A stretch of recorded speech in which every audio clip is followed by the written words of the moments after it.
e só por Ele eu pude obter. Ele é Jesus, meu amigo, meu Senhor, o Salvador. Só por Ele ganhei a vida eterna com Deus, com Deus. Este foi sua história, levado à cruz sem pecado algum. Só porque me amou, morreu por mim e não hesitou. Ele é Jesus, meu amigo, meu Senhor, Salvador. Só por Ele ganhei a vida eterna com Deus, com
Com a paz do Senhor Jesus, quero nesta manhã agradecer ao Senhor nosso Deus por essa oportunidade de levar até você o conhecimento da palavra de Deus pela misericórdia do Senhor.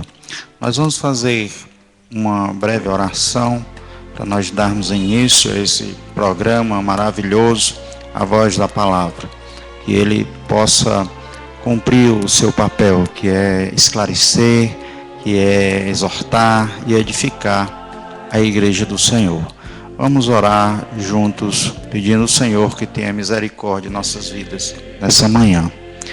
Pai querido e santo, bendizemos o teu nome e te agradecemos por esta oportunidade, Senhor, que tu nos concede de pregar a tua palavra.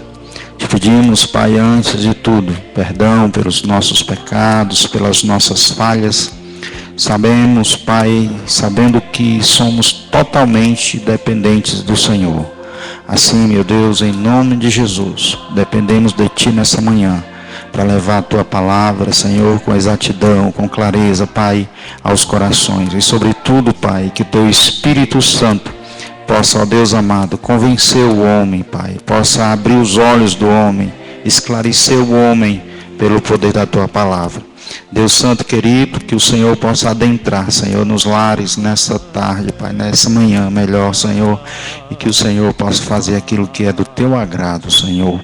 Ó Deus, em nome de Jesus, Pai, que aquele que esteja passando nesse momento, Pai, por este canal, Senhor, da internet, possa se deter, Senhor, que o teu Espírito possa prendê-lo, Pai, para que ele possa ouvir a tua palavra, Senhor. Assim eu te agradeço, querido Deus, em nome de Jesus. Amém. Nós vamos ler uma passagem da Bíblia, irmãos e ouvintes, que está escrito em Mateus 9, verso de número 14 em diante. Diz assim a palavra do Senhor: Vieram depois os discípulos de João e lhe perguntaram: Por que jejuamos nós e os fariseus muitas vezes, e os teus discípulos não jejuam?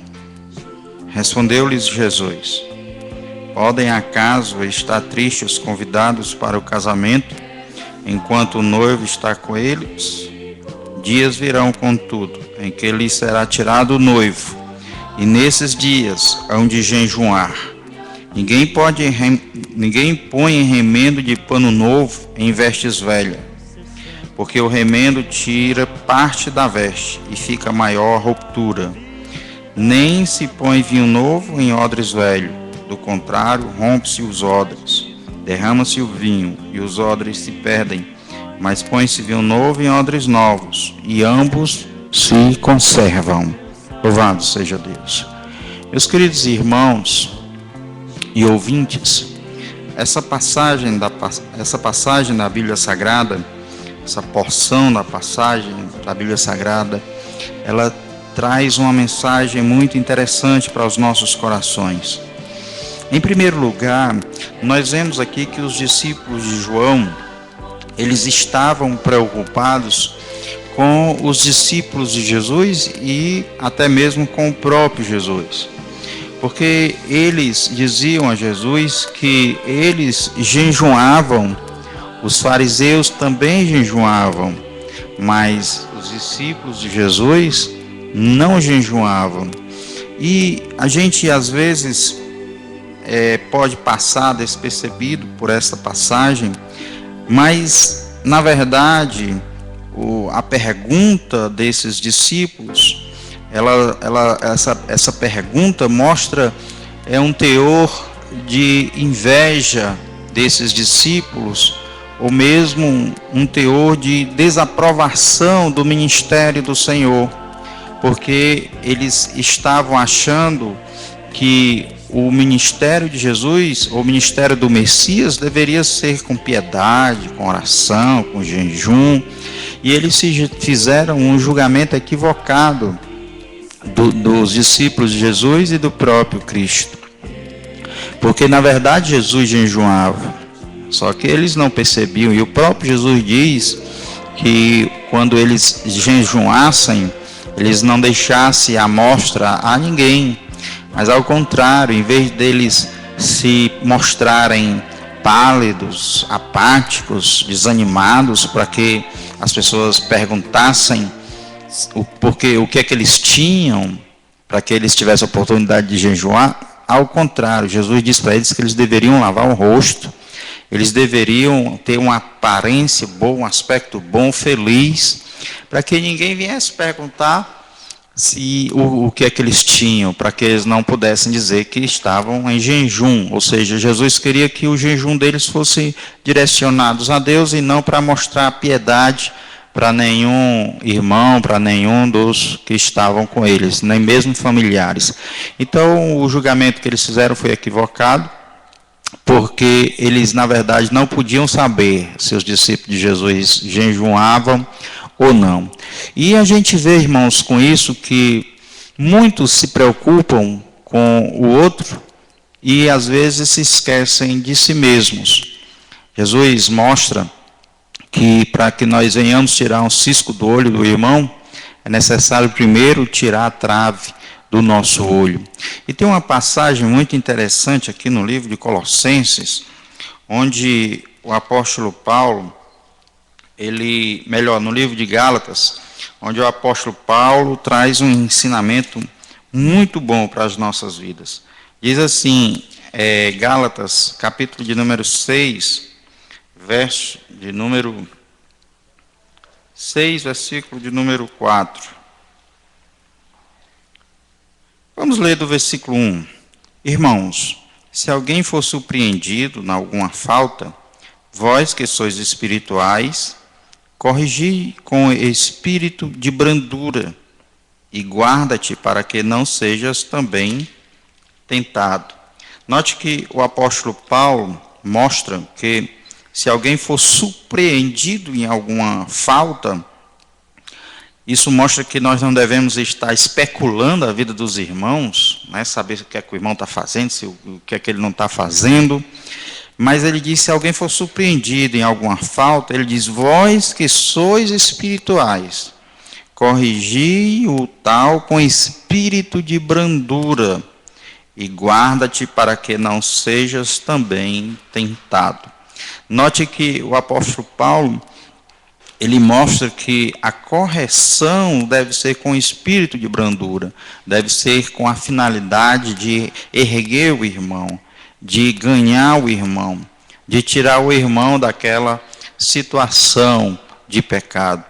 E o apóstolo Paulo também mostra que devemos vigiar nós mesmos, para que naquilo que estamos exortando os irmãos, naquilo que estamos admoestando os irmãos, nós também não venhamos a sermos tentados, nós não venhamos a cair naquilo que nós estamos reprovando.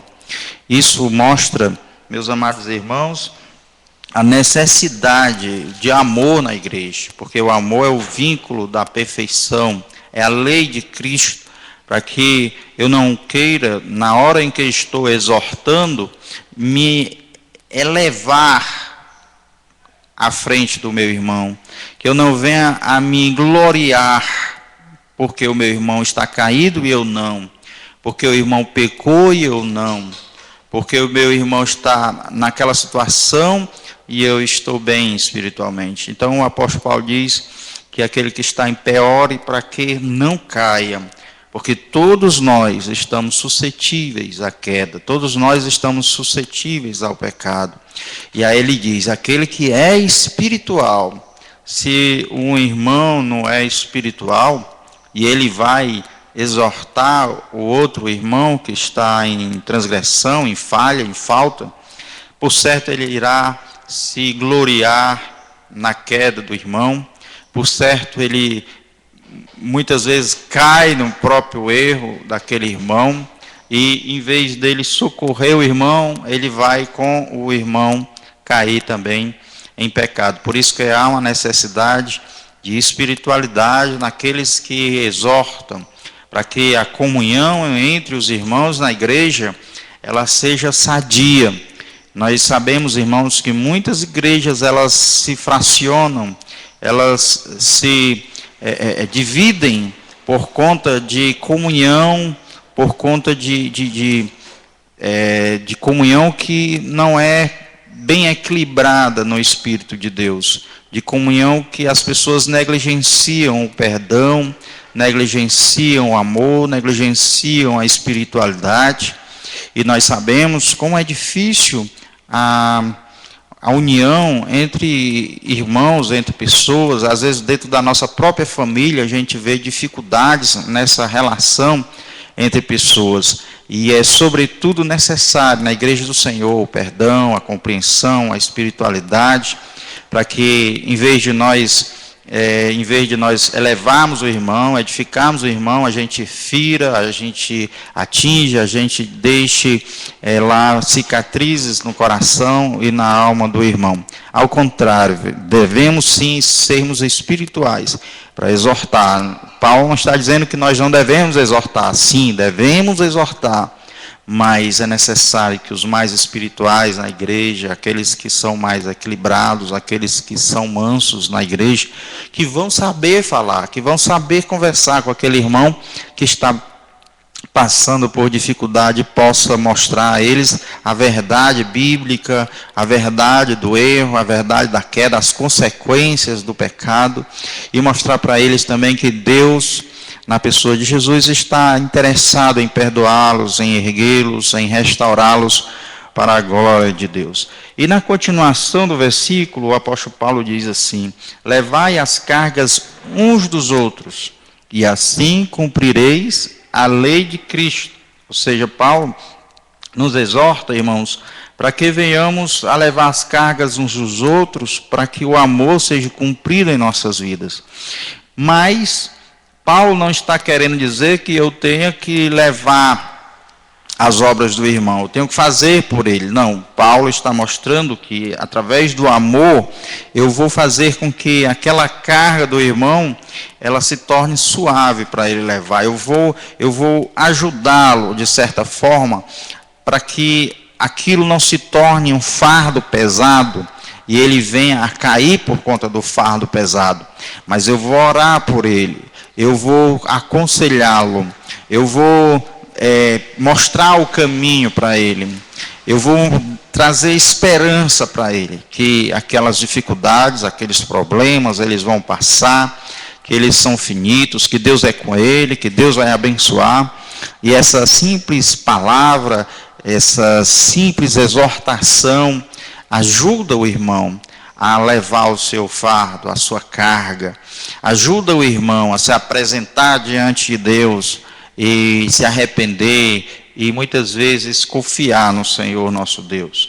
E na continuação ele diz: porque se alguém julga ser alguma coisa, não sendo nada, a si mesmo se engana. Ou seja, aquele que vai exortar o irmão tem que ser espiritual, porque senão ele pode se julgar muita coisa, porque o irmão está caído, porque o irmão está em pecado, ele pode se vangloriar porque não caiu naquele pecado, e aí ele pode se achar mais santo do que o irmão. E isso é um perigo. É você tomar como base de medição o seu irmão para saber como é que está a sua santificação. Nós não podemos, irmãos, ter como parâmetro de santificação o meu outro irmão. Eu tenho que ter como parâmetro de santificação o meu próprio Senhor, o meu Senhor Jesus. Se eu tivê-lo como parâmetro para a minha santificação, sempre eu chegarei à conclusão de que eu preciso melhorar, que eu preciso me santificar mais, que eu preciso orar mais, que eu preciso jejuar mais. E isto, irmãos, é imprescindível para que nós venhamos ter equilíbrio na nossa comunhão com os nossos irmãos. Paulo mostra, irmãos, que nós podemos estar nos gloriando com a queda do nosso irmão. E dessa forma, nós vamos achar que somos alguma coisa. Nós podemos achar que somos melhores do que os nossos irmãos. E a Bíblia aqui está dizendo que se alguém se julga alguma coisa não sendo nada, a si mesmo se engana. Mas prove cada um o seu labor, e então terá motivo de gloriar-se unicamente em si e não no outro, porque cada um levará o seu próprio fardo. Note que no versículo 2 ele diz que devemos levar o fardo, a carga uns dos outros. Mas no versículo 5 ele diz que cada um levará o seu próprio fardo. Então, isso não seria uma contradição? Não, porque em cima ele mostra que nós devemos ajudar o irmão nas suas fraquezas. Mas no versículo 5, ele está mostrando que eu, quando for me apresentar diante de Deus, eu não posso ter como parâmetro o meu irmão, porque dessa forma, meus amados irmãos, o parâmetro de Deus seria muito baixo. Mas o parâmetro do Senhor é Cristo. A nossa medição é Cristo, nosso alvo é Cristo, nosso objetivo é Cristo e não nosso irmão. E se eu equiparar o meu irmão, eu posso chegar diante de Deus e dizer: eu sou mais santo do que ele, eu operei mais obras do que ele, eu orei mais do que ele, intercedi mais do que ele. E assim eu posso chegar diante de Deus querer ser galardoado mais do que os outros. Mas o nosso parâmetro não é o nosso irmão. Por isso que ele diz aqui, cada um levará o seu próprio fardo, cada um levará a sua própria carga. Para quê? Para apresentar-se diante de Deus. Está aqui, Senhor, o que eu fiz, Senhor. Está aqui, Senhor, aquilo que eu fiz para o Senhor, aquilo que eu operei para o Senhor, aquilo que eu me esforcei na tua obra para o Senhor, com a ajuda do teu Espírito Santo. E assim, o homem deverá receber o louvor da parte de Deus, e não o louvor da parte dos homens. Da mesma sorte em que os discípulos de João procuraram Jesus para perguntar se os discípulos dele não jejuavam, também nós vemos aqui no livro de João, no capítulo 21, o apóstolo São Pedro chegando para Jesus e perguntando a respeito de João 21, diz assim a palavra do Senhor. Louvado seja o nome do Senhor. Versículo 21. Vendo-o, pois, Pedro perguntou a Jesus: e quanto a este? Ele estava se referindo a João. Respondeu-lhe Jesus: se eu quero que ele permaneça até que eu venha, que te importa? Quanto a ti, segue-me. Note que Jesus, ele não quer que venhamos nos preocupar com a obra do nosso irmão, no sentido de que venhamos tomá-lo como parâmetro, mas ele mostra que nós devemos nos preocupar se nós, na verdade, estamos dentro da vontade do Senhor, fazendo aquilo que o Senhor determina para nós. Nessa passagem que nós lemos, Jesus ele pede para Pedro para apacentar as suas ovelhas, os seus cordeiros, e depois de Jesus perguntar a Pedro, mandar a Pedro, esclarecer a Pedro a respeito da sua obra, ele pergunta por João, ou seja, eu vou fazer, Senhor, mas e João vai fazer nada não? E Jesus aqui rompe com esta interrogação de Pedro e diz, olha, faz o que eu estou te mandando. Tu deve me seguir, fazer a minha vontade. Quanto eu com ele, isso não te diz respeito. Isso é entre eu e ele. O que ele vai fazer para mim e o que eu vou fazer com ele, isso não te diz respeito. Diz respeito a mim e a ele. Então, a obra que eu tenho contigo é contigo e tu comigo. E depois eu com ele e ele comigo. Então, Jesus, outra vez, irmãos, outra vez a palavra de Deus mostra que nós devemos nos preocupar com a obra que Deus tem para nós fazer, e não nós nos preocuparmos com a obra do nosso irmão. É interessante, irmãos, porque sempre nós olhamos mais para o irmão do que para nós mesmos. Sempre nós olhamos mais para os defeitos do nosso irmão do que para os nossos próprios defeitos. Por que será isso, irmãos? É porque nós dificilmente fazemos uma análise de nossas próprias obras. Dificilmente, irmãos, nós nos colocamos à luz de Deus, para nós percebermos os nossos erros, para nós chegarmos, detectar os nossos pecados. Porque isso, irmãos, de certa forma, é ruim. Isso, de certa forma, nos traz depressão, nos traz opressão, porque nós vamos chegar a conclusões em que estamos sendo falhos, em que estamos sendo negligentes, em que estamos pecando, em que estamos gastando o nosso tempo com aquilo que não é reto, com aquilo que não é justo, que não estamos buscando muitas vezes, em primeiro lugar, o reino de Deus. E aí, para nós chegarmos a essas conclusões, é necessário que de antemão eu queira melhorar, eu queira me santificar, eu queira ser mais usado, eu queira ser mais útil neste reino de Deus. E o pior é que muitas vezes nós não estamos dispostos a essa mudança, a essa transformação. Nós não estamos dispostos a mudar a nossa rotina em favor do reino de Deus, em favor da glória de Deus. Nós queremos estar na nossa comodidade. Se assim então eu não faço a minha introspecção, eu não faço análise das minhas próprias obras, daquilo que eu faço, se é pouco, se é muito, se é melhor, se é pior, se eu poderia fazer melhor, se eu poderia fazer mais. E não fazendo, irmãos, essa introspecção, nós acabamos negligenciando as nossas obras diante do Senhor, a obra que Deus tem conosco, o plano que Ele tem a realizar em nossas vidas, e dessa forma nós começamos a observar o irmão, aquilo que ele faz, aquilo que ele deixou de fazer, se ele está em pecado, para justamente nos justificar por não fazer o melhor para o Senhor. E isto, na verdade, meus queridos irmãos, é um perigo. Nós devemos sim nos pôr diante de um espelho. E por certo, é muito difícil nós olharmos e detectarmos o sujo, a poeira que está por trás, que está nas minhas costas, por trás das minhas pernas, atrás da minha cabeça. É difícil nós detectarmos essa sujeira. É necessário que haja um espelho. É necessário que haja um espelho para que eu perceba que eu estou precisando tomar um banho e melhorar a minha higiene por trás.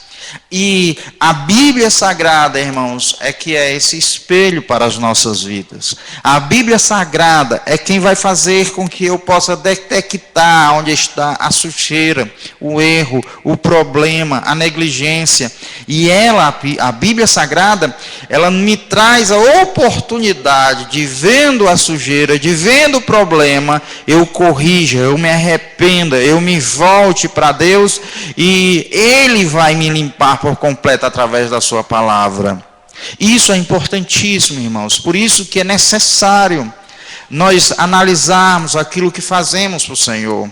É necessário nós analisarmos a nossa própria condição diante de Deus, para que Deus possa nos usar assim como Ele deseja nos usar, assim como Ele deseja, para que Ele tire mais proveito de cada um de nós como seus servos, como seus discípulos. Se não for assim, irmãos, nós vamos sempre estar nos medindo com a santidade do outro. E Jesus aqui, irmãos, traz uma mensagem maravilhosa como resposta a essa indagação dos discípulos de João. No versículo de número 15, nós vemos que Jesus responde a eles. Jesus diz assim: podem acaso estar tristes os convidados para o casamento, enquanto o noivo está com eles? Note que Jesus está mostrando para eles que houve uma espera grande do Messias. E essa espera grande do Messias, do Salvador da vida desses homens, o Salvador de Israel, trazia ao coração um desejo muito grande da vinda de Jesus, da vinda do Messias. E essa busca para que Deus acelerasse a vinda do Messias, desse Salvador, fazia com que os discípulos, os profetas, eles jejuassem, eles orassem, eles clamassem, para que o Messias estivesse com eles, para que o Messias fosse enviado a eles, para que eles pudessem realmente serem salvos, para que ele pudesse restaurar a vida deles, para que Deus pudesse trazer melhorias para a vida deles, para a alma deles, para a família deles.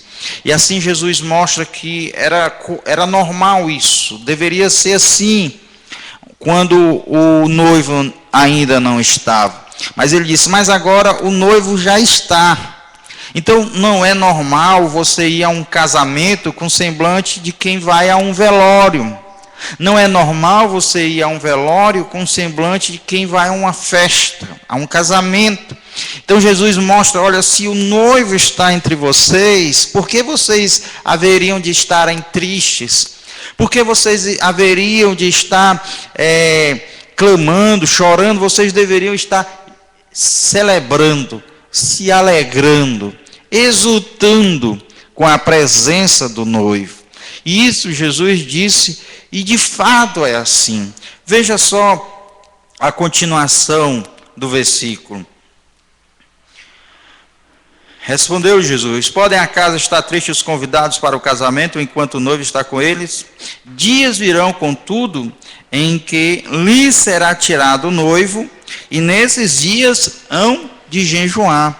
Note que Jesus mostra que nos dias em que ele fosse assunto, que o noivo não estivesse mais entre eles, aí os discípulos iam jejuar, os discípulos iam clamar, os discípulos iam pedir, iam estar realmente pedindo ao Senhor para que esse reencontro fosse possível. E é isso que a igreja tem que fazer hoje. Ele diz, dias virão, e esses dias são hoje.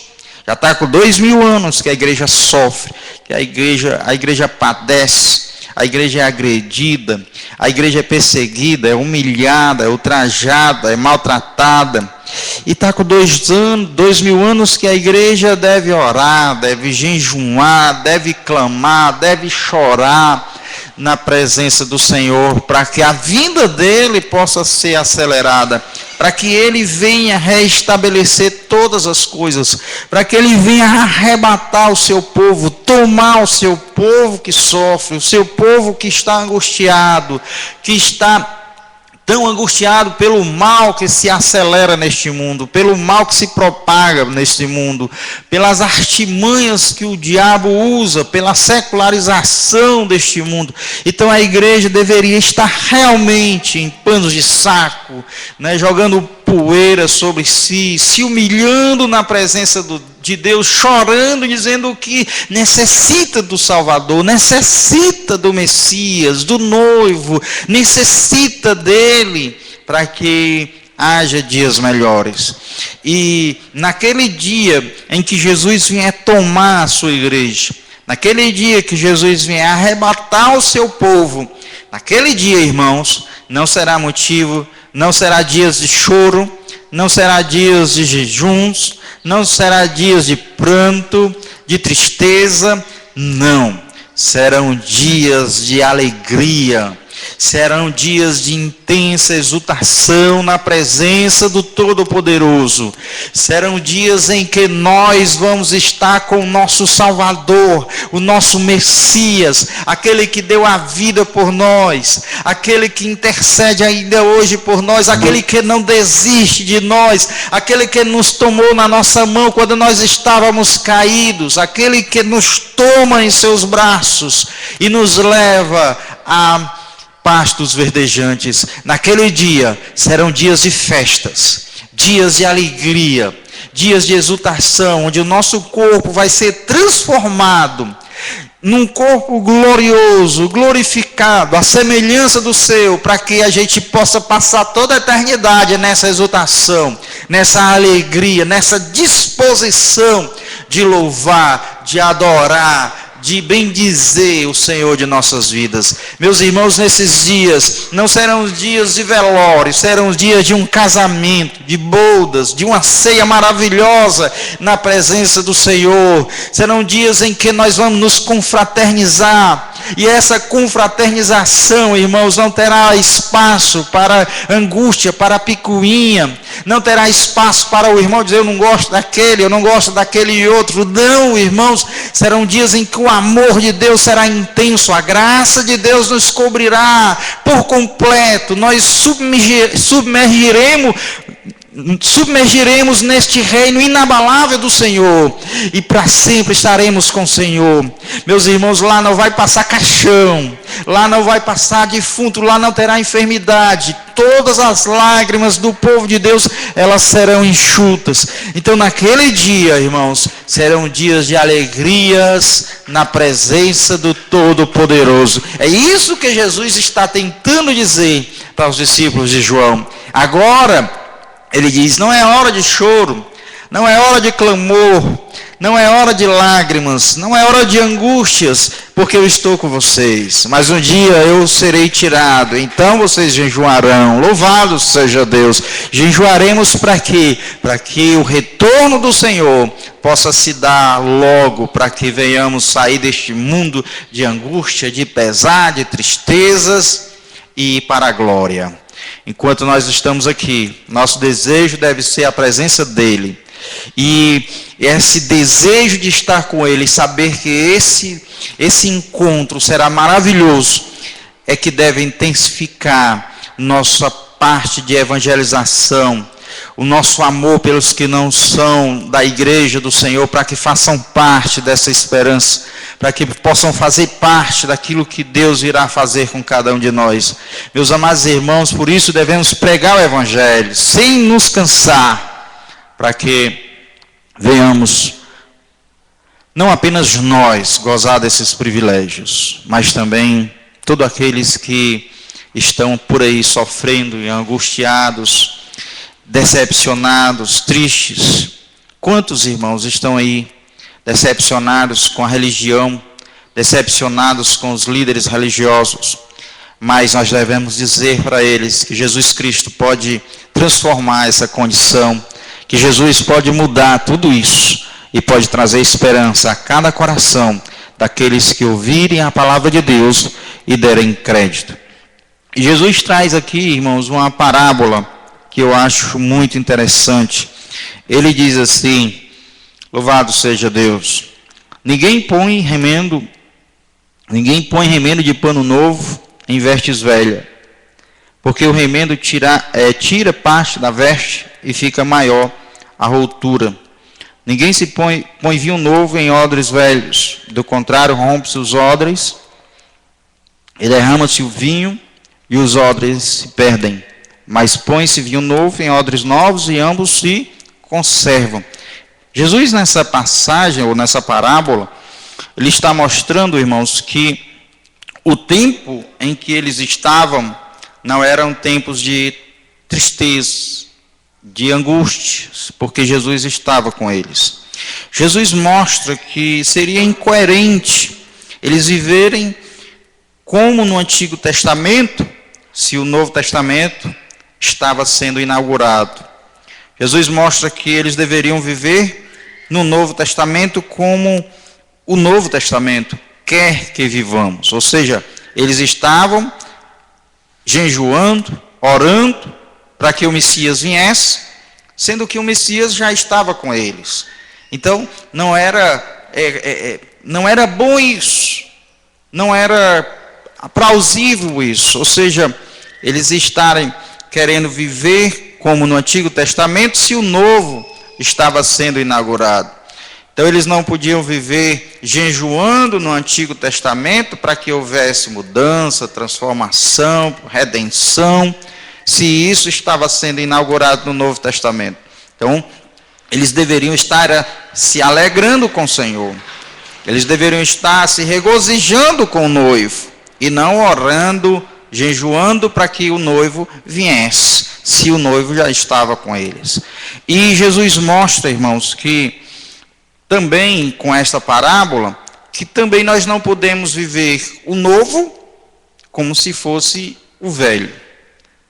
Muitos cristãos, irmãos, tiveram suas vidas transformadas, ou seja, eles foram justificados pelo Senhor. Foram justificados pelo Senhor. Foram salvos pelo Senhor. Mas querem viver como o velho homem.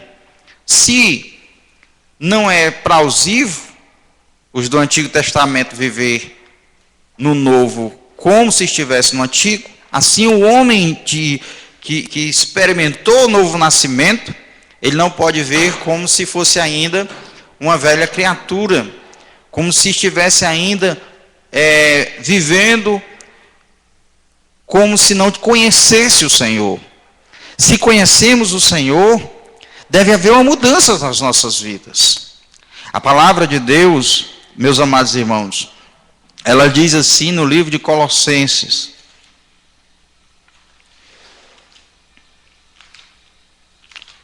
Colossenses, no capítulo de número 3, versículo de número 5 em diante, diz assim a palavra de Deus: Fazei, pois, morrer a vossa natureza terrena.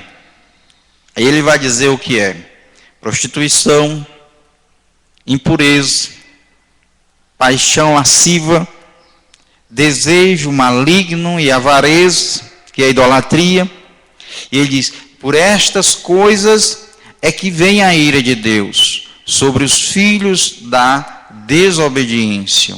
Ora, nessas mesmas coisas, vós também, noutro tempo, quando vivieis nelas, agora, porém, melhor, no versículo 7, ora, nestas mesmas coisas andastes, vós também, noutro tempo, quando vivieis nelas. Agora, porém, despojai-vos igualmente de tudo isto: ira, indignação, maldade, maledicência, linguagem obscena do vosso falar. Não mintais uns aos outros, uma vez que vos despistes do velho homem com seus feitos e vos revestistes do novo homem, que se refaz para o pleno conhecimento, segundo a imagem daquele que os criou, no qual não pode haver grego, nem judeu, circuncisão, nem incircuncisão, bárbaro, cito, escravo, livre, porém Cristo é tudo em todos. Note que o apóstolo Paulo mostra que deve haver um despojar do velho homem. E o velho homem que está ligado ao primeiro Adão, e ele pratica as obras da carne, é a prostituição, é a lascívia, é a ira, é a peleja, é a contenda, é a heresia, a idolatria. Todas essas coisas, meus irmãos, e também a mentira, fazem parte do velho homem, da velha criatura. Mas se agora somos novas criaturas em Cristo Jesus, se agora vivemos um novo tempo em que fomos transformados pelo poder da palavra do Senhor, é necessário que venhamos andar como alguém que produz o fruto do Espírito. E o fruto do Espírito é amor, é a paciência, é a longanimidade, a benignidade, é a temperança, o domínio próprio. Então, o novo convertido, a partir do momento que ele conhece Jesus, que se torna novo convertido, ele passa, irmãos, a gerar o fruto do Espírito. E o fruto do Espírito é contraposto ao fruto da carne.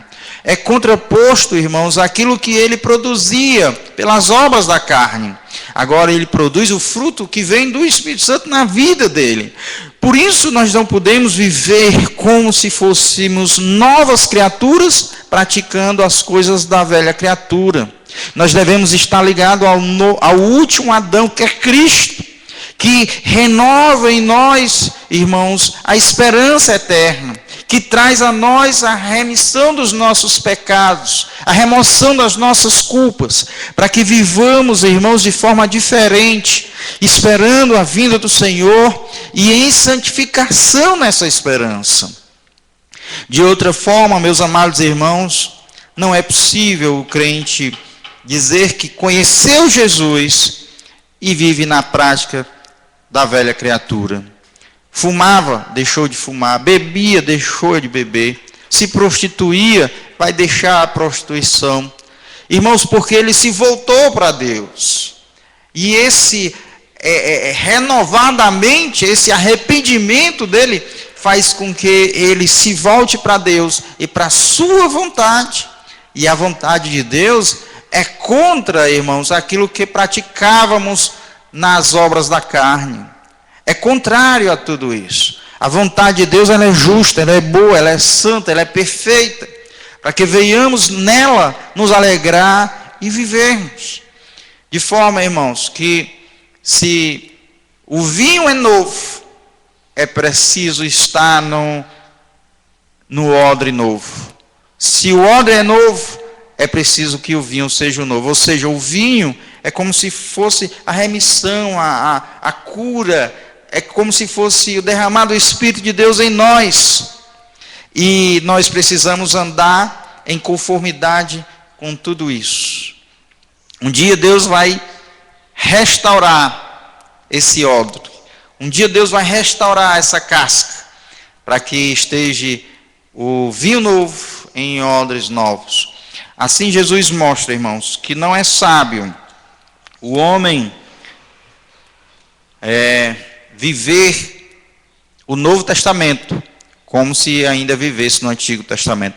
É interessante, irmãos, porque em muitas denominações estão até se construindo templos de Salomão, estão se levando a arca do Senhor, que identifica a presença do Senhor. Quer dizer, os homens querem voltar ao Antigo Testamento, mas não é mais possível, porque o nosso Cristo, ele já veio, já pagou o preço dos nossos pecados.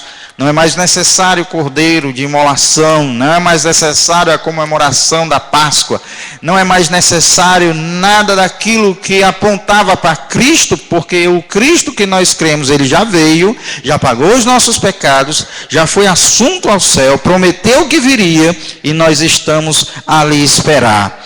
Então devemos viver como novas criaturas em Cristo Jesus, devemos nos despojar do velho homem com suas práticas, e devemos nos vestir do novo homem que Cristo Jesus preparou para cada um de nós. As obras, irmãos, que devemos andar, devem ser aquelas que Deus preparou em Cristo, como diz Efésios 2, para que andássemos nelas. Assim sendo, meus amados irmãos, que Deus possa abençoar as nossas vidas, que Deus possa abençoar a sua palavra, que Deus possa nos direcionar todos os dias, para que venhamos ter comunhão sadia com os nossos irmãos, para que venhamos viver uma vida sadia na presença de Deus, uma vida santa na presença de Deus, e jamais venhamos nos esquecer, irmãos, de quem éramos e de quem somos em Cristo Jesus. O que nós praticávamos no mundo como escravos do diabo, e o que nós devemos praticar como servos do Senhor. Que Deus em Cristo Jesus possa abençoar a sua vida, a sua família, em nome de Jesus. Querido Deus e eterno Pai, te dou graças pela tua palavra, pois ela é esclarecedora para as nossas vidas.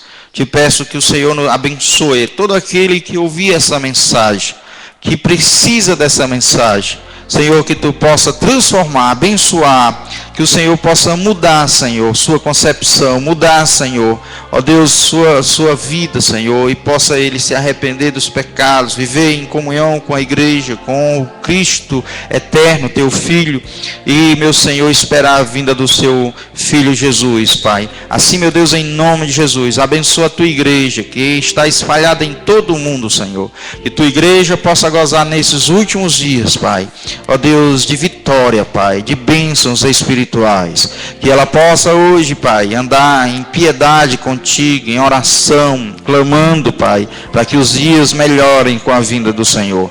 Assim eu te agradeço por tudo isso, Senhor, em nome de Jesus Cristo. Amém e amém. Que Deus possa abençoar a sua vida em nome de Jesus.